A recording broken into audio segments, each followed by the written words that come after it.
রাজা বিষ্ণুপদ ছিলেন ন্যায়পরায়ণ ও দাতব্যশীল শাসক। তিনি তার রাজ্যের প্রজাদের কল্যাণে সর্বদা আন্তরিক ছিলেন।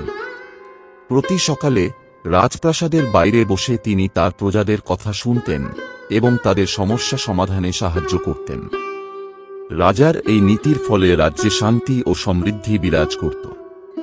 একদিন রাজা বিষ্ণুপদ রাজপ্রাসাদের বাইরে বসে থাকাকালীন এক বৃদ্ধ ভিখারি তাঁর কাছে এসে দানের জন্য অনুরোধ করলেন।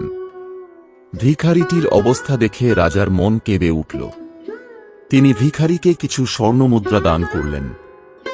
ভিখারিটি আশীর্বাদ করে চলে গেলেন। কিন্তু পরের দিন আবার সেই ভিখারিটি এসে রাজার কাছে দান চাইলেন। রাজা বিষ্ণুপদ তাকে আবার কিছু টাকা দিলেন। এরপর প্রতিদিনই ভিখারিটি রাজার কাছে এসে দান চাইতে লাগল। রাজা প্রথমে কিছু না বললেও ক্রমে এই অবস্থায় বিরক্ত হয়ে উঠলেন। তিনি মনে মনে ভাবলেন, এই ভিখারিটি হয়তো খুব কুঁড়ে এবং কাজ করতে চায় না। সে প্রতিদিন আমার কাছে এসে টাকা নেওয়ার চেষ্টা করে। একদিন রাজা বিষ্ণুপদ ভিখারিটিকে ডেকে পাঠালেন এবং রাগান্বিত স্বরে বললেন, প্রতিদিন তুমি এসে আমার কাছে টাকা চাও কেন?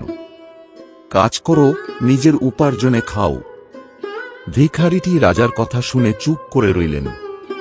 এরপর তিনি শান্ত স্বরে বললেন, রাজকুমার, আমি অসুস্থ এবং কাজ করতে পারি না, তাই আমি দানের উপর নির্ভর করি।